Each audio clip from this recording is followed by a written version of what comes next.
The Adventures of Tom Sawyer. Chapter 1. Tom and His Friends. Tom! Tom! Where are you? No answer. Where is that boy?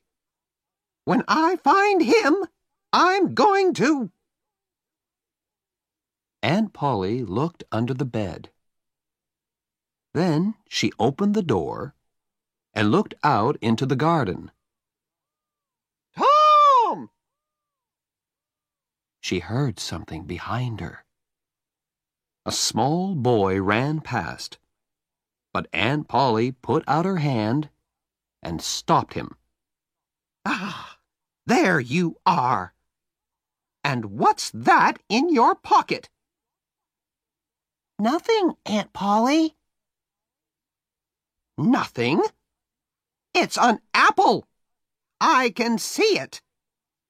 Now listen, Tom. Those apples are not for you. And I... Oh, Aunt Polly! Quick! Look behind you! So Aunt Polly looked, and Tom was out of the house in a second. She laughed quietly. Oh, I never learn. I love that Tom, my dead sister's child. But he isn't an easy boy for an old lady. Well, it's Saturday tomorrow, and there's no school. But it isn't going to be a holiday for Tom. Oh, no. He's going to work tomorrow. Saturday was a beautiful day. It was summer, and the sun was hot, and there were flowers in all the gardens. It was a day for everybody to be happy. Tom came out of his house with a brush and a big pot of white paint in his hand. He looked at the fence. It was 3 meters high and 30 meters long. He put his brush in the paint and painted some of the fence. He did it again. Then he stopped and looked at the fence, put down his brush, and sat down. There were hours of work in front of him, and he was the unhappiest boy in the village. After 10 minutes, Tom had an idea. A wonderful idea. He took up the brush again and began work. He saw his friend, Joe Harper, in the street. But he didn't look at him. Joe had an apple in his hand. He came up to Tom and looked at the fence. "I am sorry, Tom." Tom said nothing. The paintbrush moved up and down. Working for your aunt, said Joe. I'm going down to the river. I'm sorry you can't come with me. Tom put down his brush. You call this work? He said.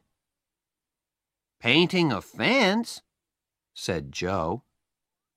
Of course it's work. Perhaps it is, and perhaps it isn't. But I like it, said Tom. I can go to the river any day. I can't paint a fence very often. Joe watched Tom for about 5 minutes.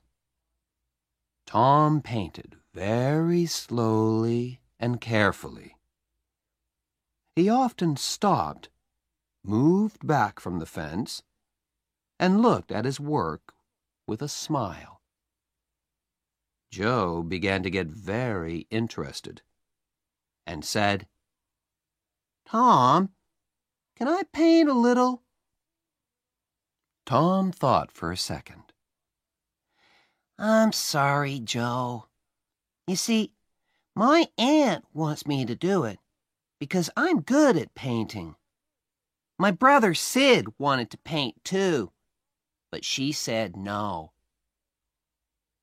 Oh, please, Tom, just a little. I'm good at painting too. Hey, do you want some of my apple? No, Joe, I can't.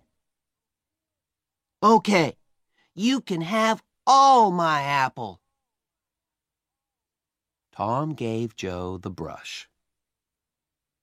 He did not smile, but for the first time that day, he was a very happy boy. He sat down and ate Joe's apple. More friends came to laugh at Tom, but soon they all wanted to paint too. By the afternoon, Tom had 3 balls, an old knife, a cat with one eye, an old blue bottle, and a lot of other exciting things. He was the richest boy in St. Petersburg. And the fence, all 30 meters of it, was a beautiful white. He went back to the house. Aunt Polly, can I go and play now? Aunt Polly came out of the house to look. When she saw the beautiful white fence, she was very pleased. She took Tom into the house and gave him an apple. Well, you can go and play, but don't come home late. Tom quickly took a second apple and ran off. On Monday morning, Tom didn't want to go to school, but Aunt Polly got him out of bed and then out of the house. In the street near the school, he met his friend Huckleberry Finn. Huck had no mother, and his father drank whiskey all the time. So Huck lived in the streets. He didn't go to school. He was always dirty, and he never had a new shirt. But he was happy. The mothers of St. Petersburg didn't like Huck, but Tom and his friends did. Hello, Huck, said Tom. What have you got there? A dead cat. What are you gonna do with it? asked Tom. I'm gonna take it to the graveyard tonight, Huck said. At midnight. A dead cat can call ghosts out of their graves. I never heard that, said Tom. Is it true? Well, I don't know, said Huck. Old Mrs. Hopkins told me. Come with me and see. Or are you afraid of ghosts? Of course not, said Tom. come and meow for me at my window at 11 o'clock. After this, Tom was late for school, and the teacher looked at him angrily. "Thomas Sawyer, why are you late again?" he said. Tom began to speak, and then stopped. There was a new girl in the schoolroom. A beautiful girl with blue eyes and long yellow hair. Tom looked and looked. Oh, how beautiful she was. And in 2 seconds, Tom was in love. He must sit next to her. But how? In the girls' half of the room, there was only one empty chair, and it was next to the new girl. Tom thought quickly, and then looked at the teacher. I stopped to talk with Huckleberry Finn, he said. The teacher was very, very angry. Boys were often late for school. That was bad. But talking with Huckleberry Finn was worse. Much worse. The teacher took his stick, and 2 minutes later, Tom's trousers were very hot, and the teacher's arm was very tired. "Now, Tom Sawyer, you go and sit with the girls." Some of the children laughed. Tom walked to the chair next to the new girl, sat down, and opened his book. The other children began to work again. After 10 minutes, the girl looked up. There was an apple on the table in front of her. She put it back on Tom's half of the table. A minute later, the apple was in front of her again. Now it stayed. Next, Tom drew a picture of a house and put it in front of her. That's nice, the girl said. Now draw a man. Tom drew a man next to the house. The man was taller than the house, and he had very big hands and very long legs. But the girl liked him. Can you draw me now? She asked. Tom drew a girl next to the man. You draw beautifully. I can't draw pictures. I can teach you, said Tom. After school. Oh, please? What's your name? Tom asked. Becky. Becky Thatcher. Just then, Tom felt a hand on his head. It was the teacher. He took Tom by the ear and moved him back to his chair in the boys' half of the room. Chapter 2. In the Graveyard. That night, Tom went to bed at 9:30. He waited for Huck's meow, and at 11 o'clock it came. He climbed quietly out of the bedroom window, and then he and Huck walked out of the village with the dead cat. The graveyard was on a hill, about a mile from St. Petersburg. When the boys got there, they put the dead cat on a grave and sat down behind some trees. They watched and waited. It was very dark and very quiet.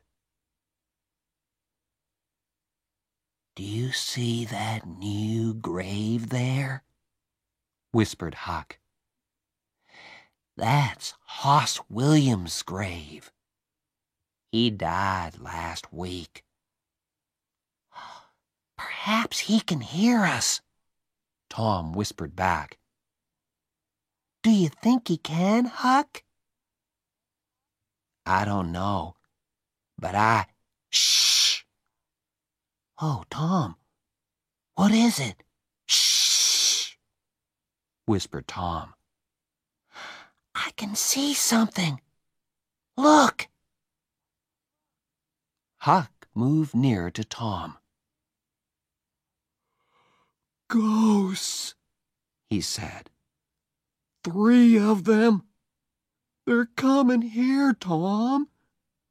Oh, let's go home." "They can't see us," Tom whispered. "Not here."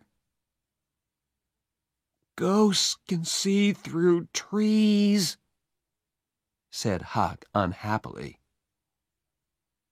"They can see through everything." The ghosts moved quietly through the graveyard and came nearer to the trees. Huck and Tom watched, very afraid. Then, after a minute, Huck said, "Tom, they're not ghosts. That's Muff Potter." "So it is. And that's Injun Joe. And the other man is Dr. Robinson. What are they doing here?" "They're grave robbers, Tom. They're going to rob a grave.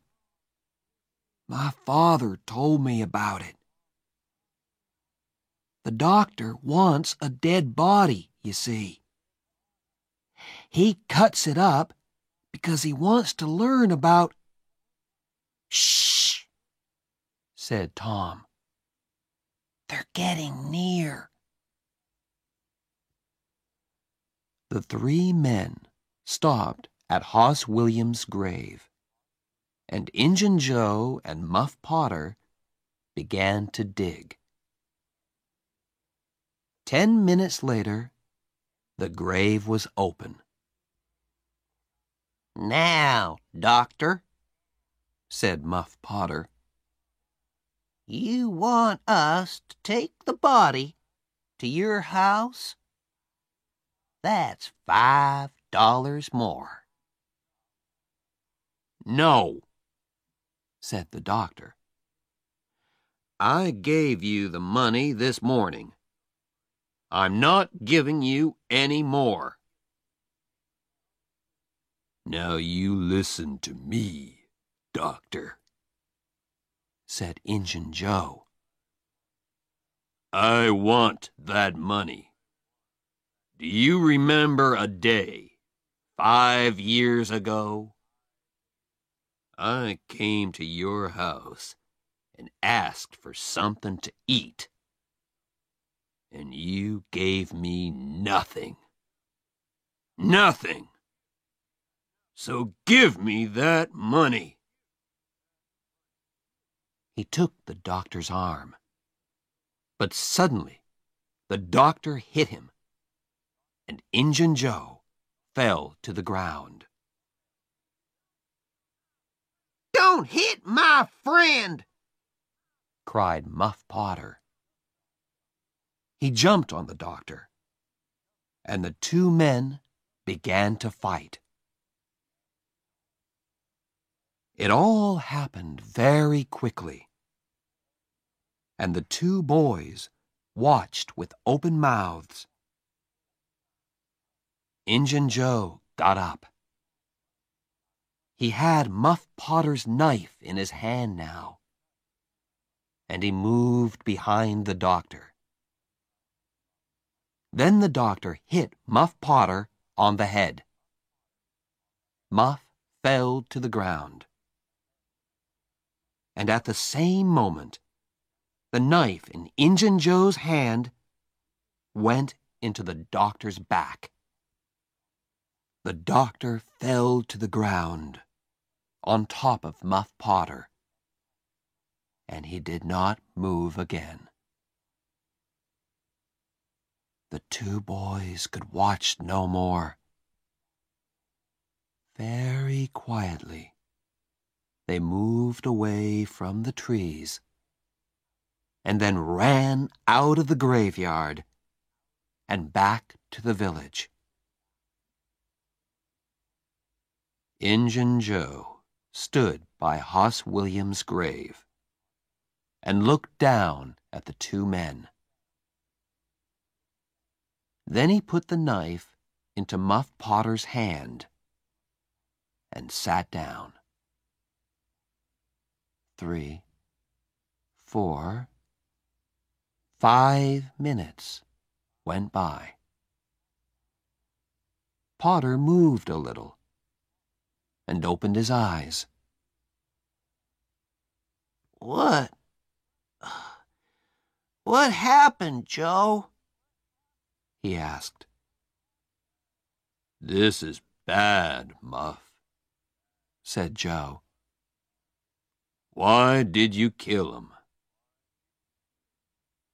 Muff looked at the doctor's dead body, then at the knife in his hand. "Me? Did I kill him?"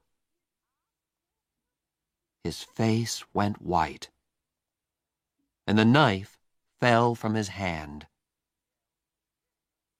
"It's the whiskey, Joe. I never fight with knives, usually. Oh, why did I drink all that whiskey tonight? I don't remember anything." "It's okay, Muff," said Joe. "I'm not going to tell anyone. You get away quickly. Go on. Go now." Muff Potter got up and ran away. Joe watched him for a minute. Then he carefully put the knife next to the doctor's body. Then he, too, left the graveyard.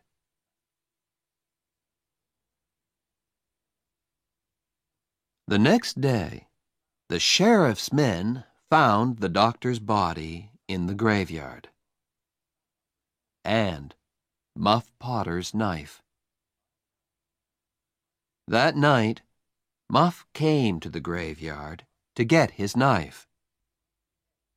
But the sheriff's men were there, and they took Muff to St. Petersburg's little jail. And there Muff sat for 4 weeks and waited for his trial. Tom and Huck could not forget that night in the graveyard. They were very unhappy and very afraid. What are we gonna do? Said Tom. Muff Potter didn't kill the doctor. Injun Joe did. We saw him. I know, Huck said. But what can we do? We can't tell anyone. I'm afraid of Injun Joe.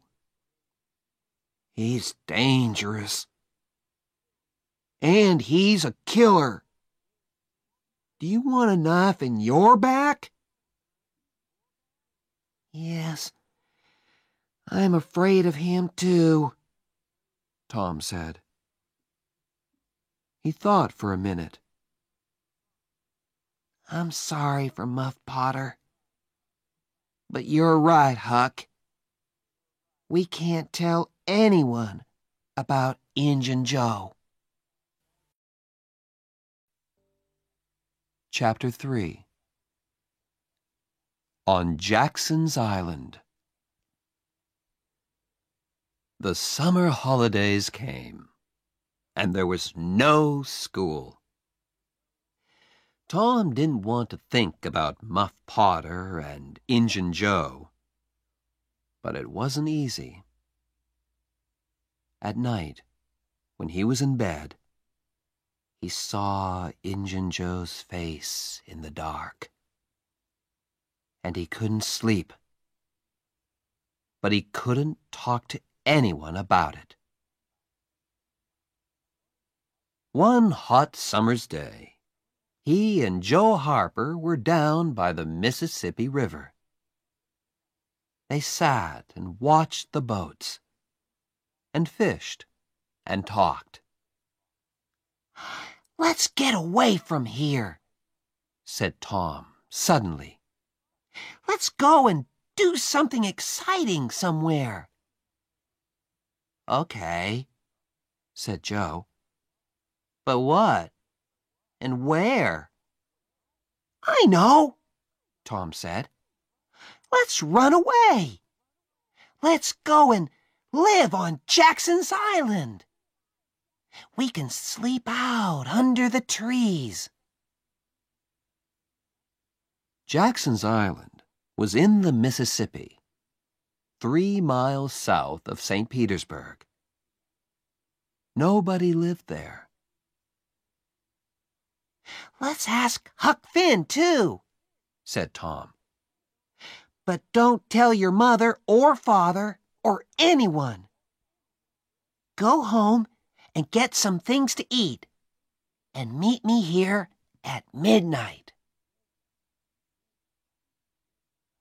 So that night, 3 boys in a small boat went down the river to Jackson's Island. They had some bread and some meat, and Huck had his pipe, too. When they got there, they carried everything onto the island and made a fire under a big old tree. Then they cooked some of the meat over the fire. And oh, that meat was good. The best dinner in the world. Soon, they stopped talking. Their eyes closed, and they slept. The next morning, Tom woke up with the sun on his head and a smile on his face. Then Huck and Joe woke up, and the 3 boys ran down to the river to swim. After that, they fished, and soon they had about 6 big fish for their breakfast. They cooked the fish on their fire and ate them all. They were very hungry. "That," said Joe happily, "was a wonderful breakfast." After breakfast, they walked through the island, swam some more, talked, fished, and swam again. They came back to their fire in the afternoon. Suddenly, Tom looked up and said, "Listen, can you hear boats?" They listened, and then ran across the island to look down the river. There were 20 or more boats on the water. Every boat in St. Petersburg was out. "What are they doing?" asked Joe. "They're looking for a dead body, I think," said Huck. "They did that last summer, when Bill Turner fell in the river and drowned." "Who's dead, do you think?" asked Joe. The boys watched the boats. Suddenly, Tom cried, "I know who's dead! It's us! They're looking for us!" This was wonderful. Tom looked at his friends. "We're famous," he said. "Everybody in St. Petersburg is talking about us. And they all feel sorry for us." Night came, and the boys went to sleep. But Tom did not sleep. And when morning came, he wasn't there. "Huck, where's Tom?" cried Joe. "I don't know," Huck began. "But look, there he is. He's swimming across to the island now. Hey, Tom!" At breakfast, Tom told his story. "I went home last night," he said, "and listened at the window. Joe, your mother was there too, and she and Aunt Polly cried and cried. I heard some very interesting things. On Sunday, there's going to be a big funeral at the church. For us. And listen, I've got a wonderful idea." Huck and Joe listened and laughed. And yes, it was a wonderful idea. That night, the boys cooked some more fish. And after dinner, Huck got out his pipe and began to smoke. "Can we smoke too?" asked Tom. "I want to learn." So Huck made pipes for Tom and Joe, and the three boys sat and smoked. "Hey, I like smoking," said Tom. "It's easy." "It's nothing," said Joe. "I'm going to smoke every day." But after 10 minutes, Tom and Joe got quieter and quieter, and their faces went an interesting color. "I'm going for a little walk now," said Tom. He stood up carefully and walked away into the trees. "Me too," said Joe, quickly. The two boys came back an hour later. But they didn't smoke their pipes again. On Sunday morning, There were no happy faces in St. Petersburg. Aunt Polly and Joe's mother and father were in the church, and all the boys' friends. The minister said some very nice things about the three boys, and the boys' families cried and cried. Everybody cried. And little Becky Thatcher did not stop crying for 1 second. There was a small noise at the back of the church, but at first nobody heard it. Then the minister looked up and suddenly stopped speaking. Everybody turned to look. Their mouths opened and stayed open. And into the church came the three dead boys. Tom first, Joe next, and then Huck. For a second, nobody moved or spoke. And then the noise began. Aunt Polly and Joe's mother ran to the boys and took them in their arms. Aunt Polly cried and laughed and cried again. "Oh, Tom," she said, "you're a bad boy, but I love you." Suddenly, the minister called out, Oh, happy days! Sing, good people of St. Petersburg! Sing and be happy! And everybody sang and smiled and laughed for a long time. It was St. Petersburg's happiest funeral. The weeks went by, and the judge came to St. Petersburg. On the day before Muff Potter's trial, Huck and Tom met in the street near Tom's house. Huck was unhappy. Tom, you didn't tell anyone about, you know. No, I didn't.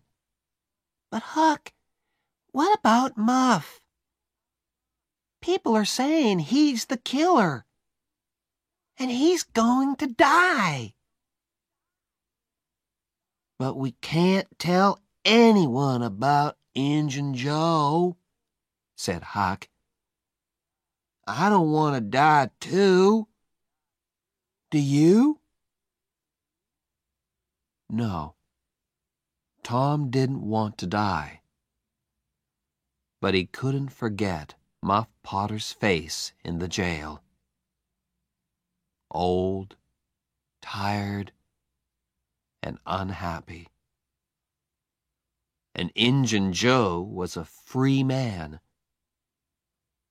It wasn't right. That night, Tom came home late and very excited.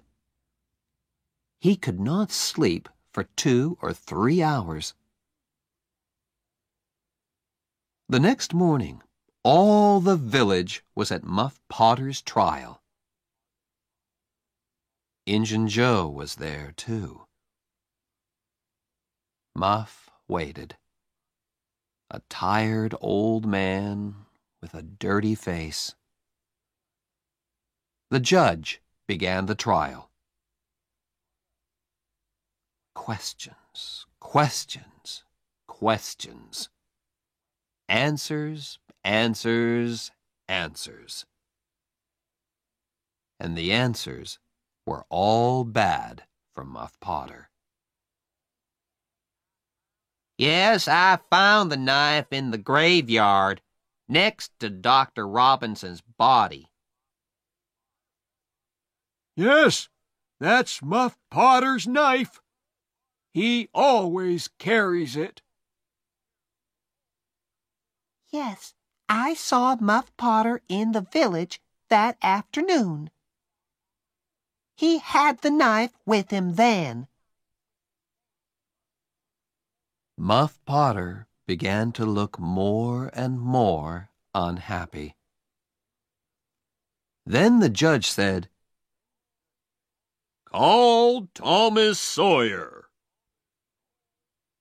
St. Petersburg sat up.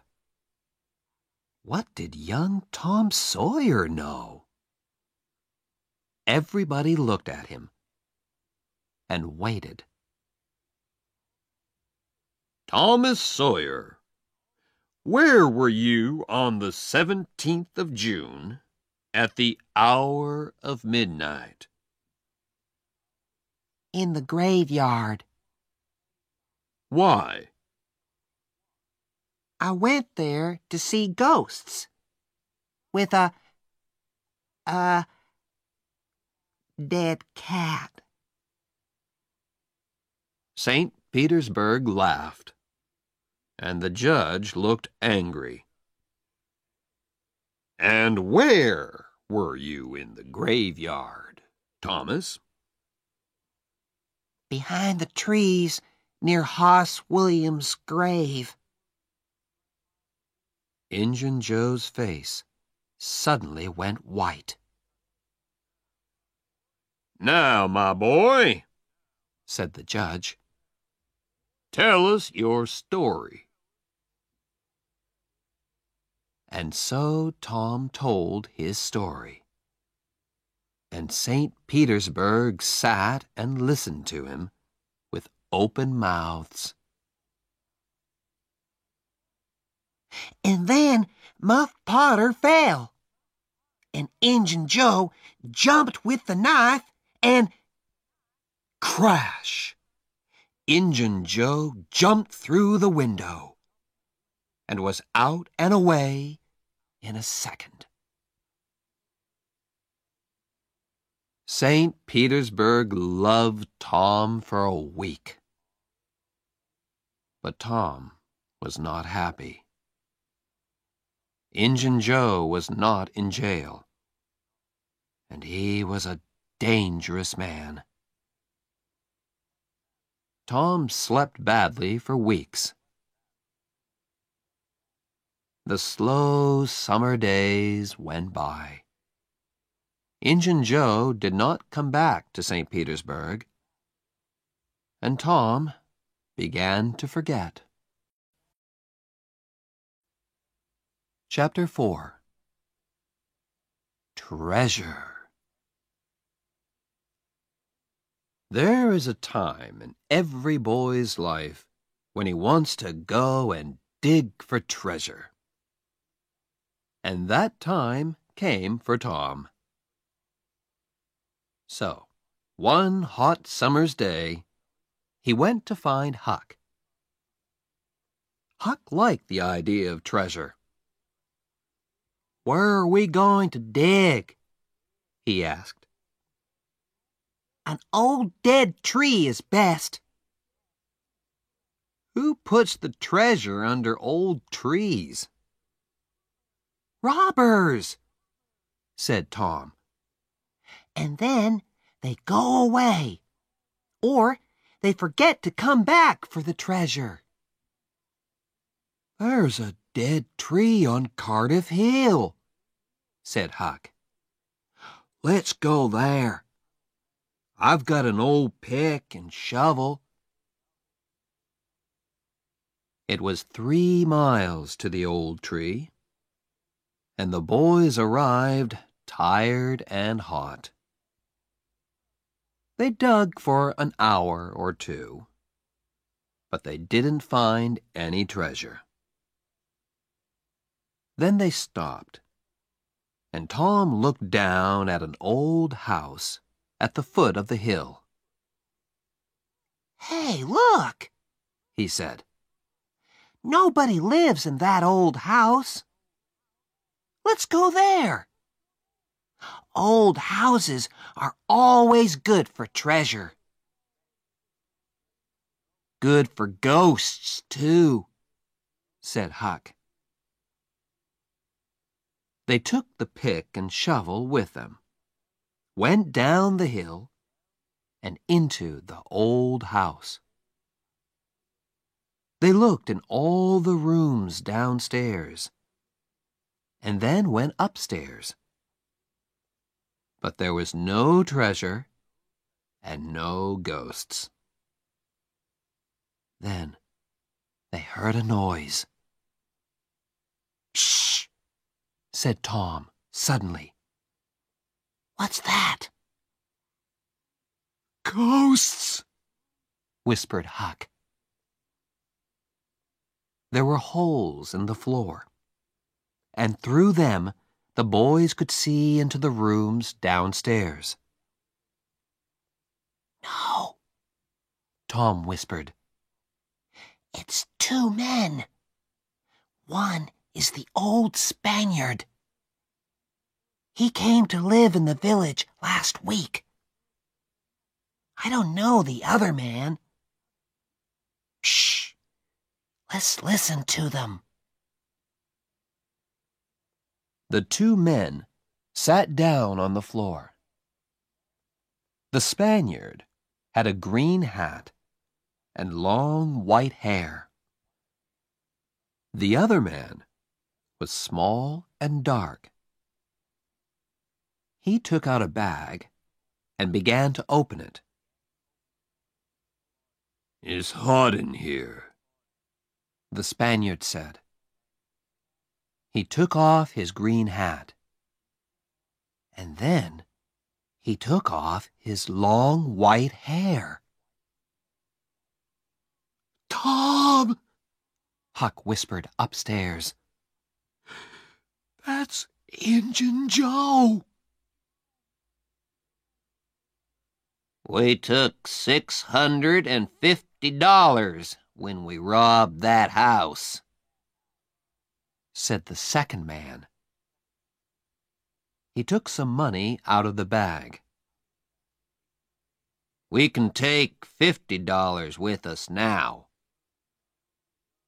What are we going to do with the 600? "Leave it here," said Injun Joe. "We can come back and get it next week. Here, give me the bag." He walked across the room to the fireplace, moved 2 big stones from the floor, and began to dig with his knife. Upstairs, the 2 boys watched excitedly.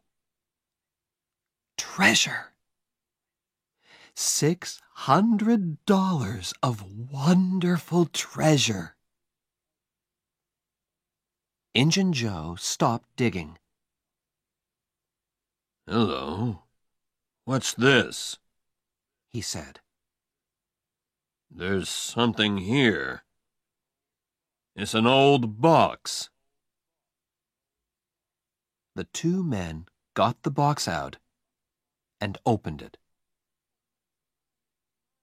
It's money, said Injun Joe's friend. Injun Joe put his hand into the box. "There are thousands of dollars here," he said, and the 2 men looked at the money with happy smiles. But who began Injun Joe's friend. "Don't ask," Injun Joe said. "It's our money now." We can't take it with us today, said his friend. What can we do with it? Put it back under the floor? "Yes," said Injun Joe. Happy faces upstairs. No. Very unhappy faces upstairs. Let's put it under the cross. Nobody goes there. We can take it there tonight. When night came, the two men carried all the money away. The boys did not go after them because they were afraid of Injun Joe. But they wanted very much to find that cross.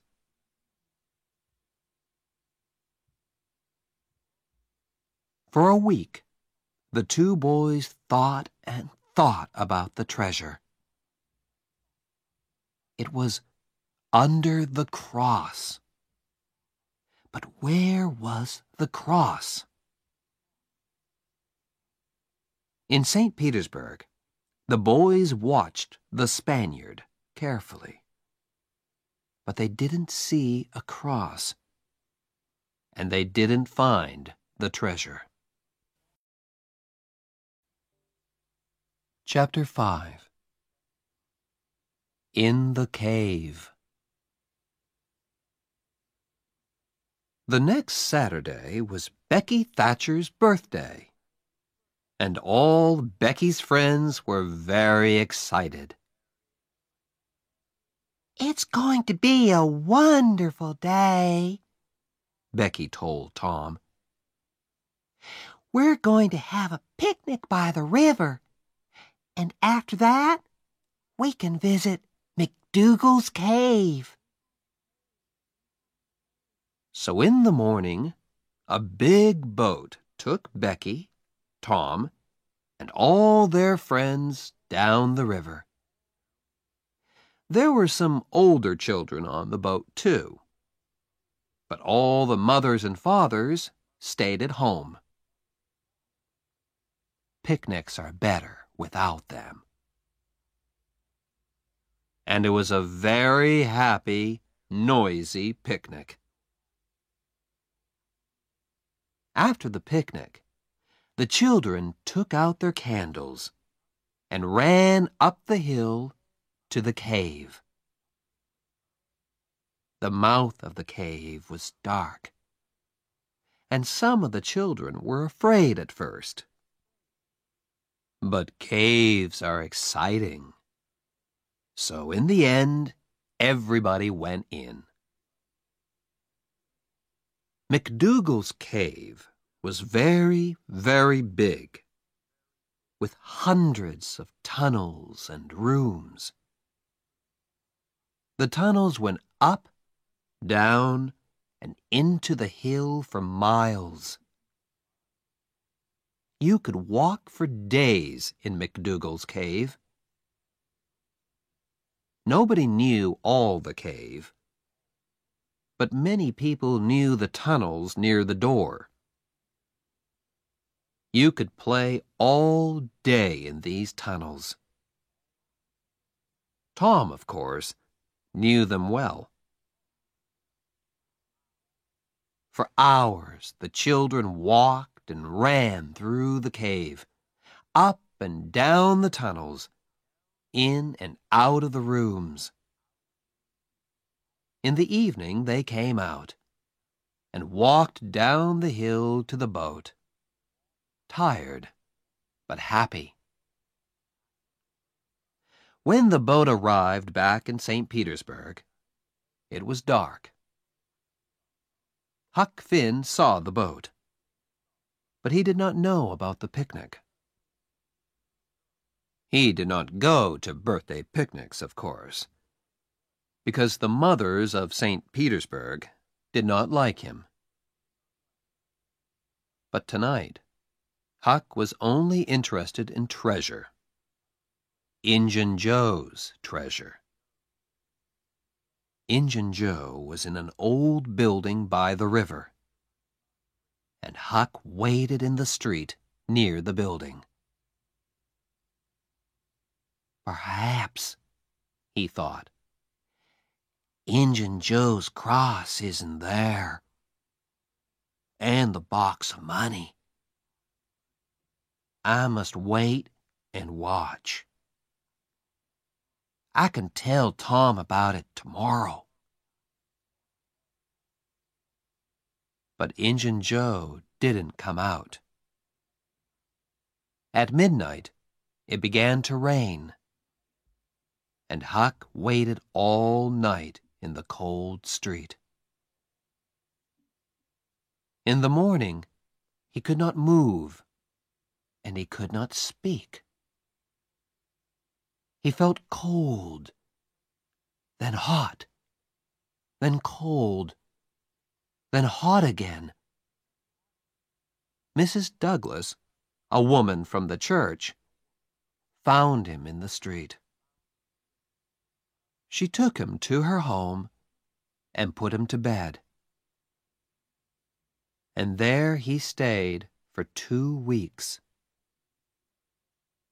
He was very ill, and so he did not hear about Tom and Becky. But on Sunday morning, all St. Petersburg knew about Tom and Becky, because they were not on the boat when he came back to the village. Where were they?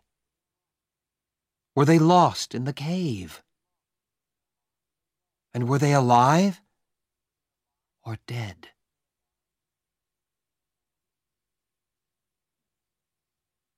At first, Tom and Becky played with their friends in the cave.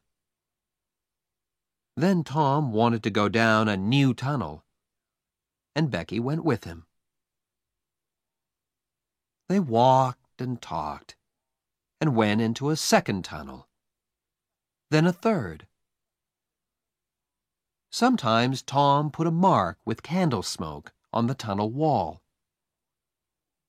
He wanted to find the mouth of the cave again.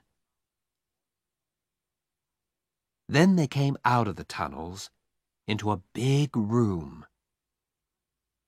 There were hundreds of bats in this room, and the candles woke them up. Tom took Becky's hand, and they ran into the nearest tunnel, with the bats behind them. But one bat hit Becky's candle, and it went out. The children ran and ran through the tunnels, and at last they got away from the bats. They stopped and sat down. Suddenly, it was very, very quiet. Where are we now, Tom? Becky whispered, afraid. I don't know, said Tom. I think it's time to go back. But we can't go through that big room because of the bats. Let's go down this tunnel. They went down one tunnel, then a second, a third, a fourth. Then they wanted to find the big room with the bats again, but they couldn't. Becky began to cry. Tom, we can't get out. We're lost, Tom. We're lost. They walked and walked. When they were tired, they sat down. Then they got up and walked again. Time went by. Was it day or night? They didn't know. Then Tom wanted to find water. They had nothing to eat, and they must have something to drink. They found a very small river and sat down next to it. Becky, said Tom, we must stay here, near this river. This is our last candle, and... He did not finish, but Becky understood. Tom? Yes, Becky? Are they going to come and look for us? Of course, when the boat gets to St. Petersburg. But how can they find us in these hundreds of tunnels? Oh, Tom, Tom, we're going to die in here. Becky began to cry again. Then the candle went out, and the two children were in the dark. They sat for hours and hours. They slept a little, then woke up, then slept again. Was it Sunday now? Or Monday?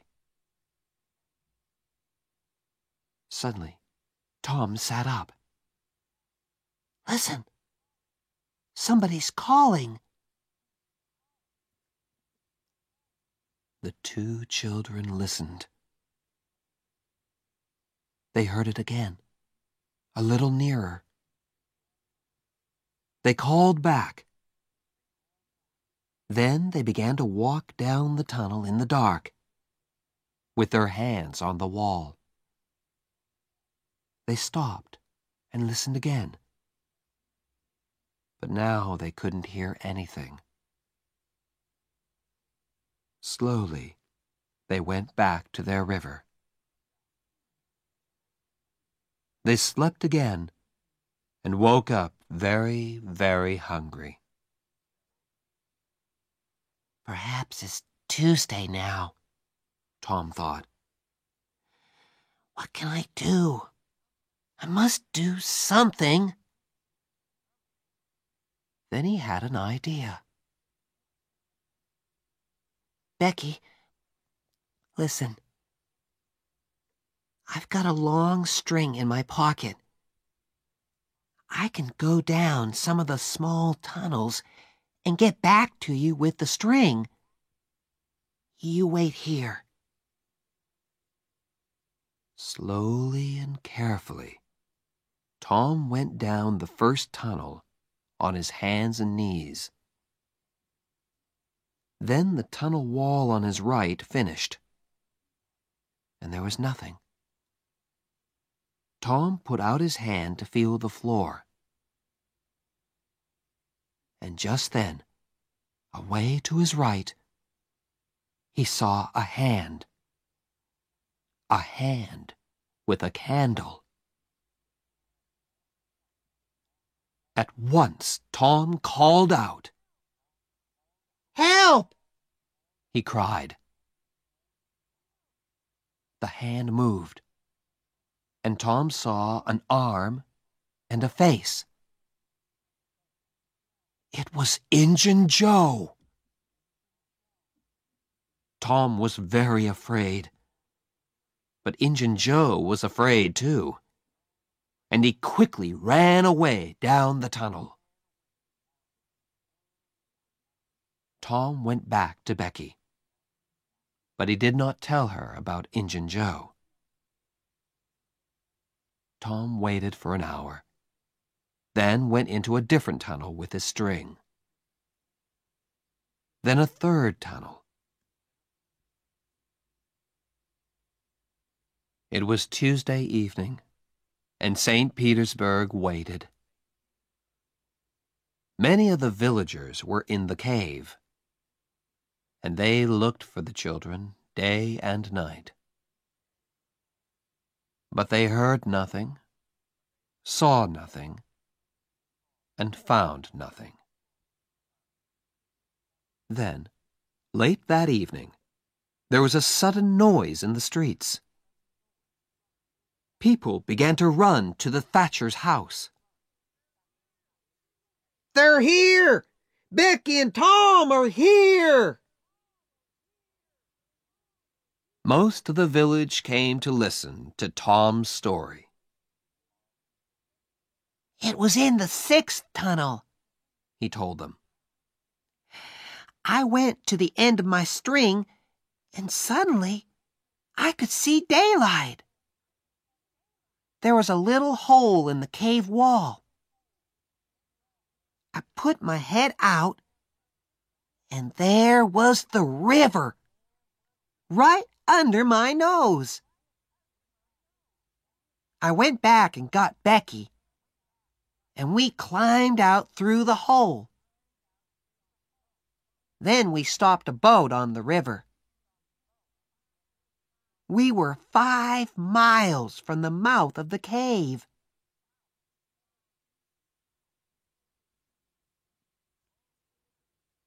Tom was very tired after his 3 days in the cave, and he went to bed and stayed there for 2 days. He heard about Huck and went to see him on Sunday, and then every day. But Mrs. Douglas was always in the room. You can just say hello, she told Tom. and then you must go. Huck is very ill, and he needs to sleep. So Tom could not talk about anything exciting, and he could not tell Huck about Injun Joe. One day, about 2 weeks after the picnic, Tom was in Becky's house, and her father came in. "Well, Tom," Mr. Thatcher said, "would you like to go back to the cave again one day?" I'm not afraid of that cave, said Tom. Mr. Thatcher laughed. "There are a lot of people like you, Tom. But nobody's going into that cave again. There are big doors across the cave mouth now, and nobody can open them." Tom's face went white. But Mr. Thatcher, Injun Joe's in that cave. An hour later, 50 men were at the cave, and they opened the doors. Injun Joe was on the ground, dead, his face to the door, and his knife in his hand. Chapter 6. Under the Cross. The day after Injun Joe's funeral, Huck was out of bed. He and Tom walked slowly out of the village. They had a good long talk, and Huck heard all about the picnic, the cave, and Injun Joe. "We're never gonna find the money now," said Huck. Huck, said Tom. the money isn't in St. Petersburg. It's in the cave. I know it is. Why was Injun Joe in the cave? Because he took the box of money there. Right? Huck looked excited. Say that again, Tom. The money's in the cave. And we can get to it easily. Let's go there now. I've got some candles and a long string. We can take a boat and put it back later. 20 minutes later, the boys were in a boat on the Mississippi. They went 8 miles down the river, and then Tom stopped by some small trees. "Here we are," he said. Tom's hole was just behind the trees. Tom took a candle and climbed in. Huck climbed in after him. "Injun Joe never found this hole," said Tom. "Or he did find it and couldn't get through it. It's very small." The boys went carefully through the tunnels with their string. Then Tom stopped. "I saw Injun Joe about here," he said. "And look, Huck, there's the cross." There was a big smoke cross on the tunnel wall. The boys looked up and down the tunnel, but there was no box of money. "Injun Joe said under the cross," said Tom. "Perhaps it's under the ground. Look, we can move these stones." The boys took their knives and began to dig by the tunnel wall. Very soon, they found a second, smaller tunnel under the wall. They climbed down into it and came into a small room. There was a bed, 2 whiskey bottles, some old shoes, and the box of money.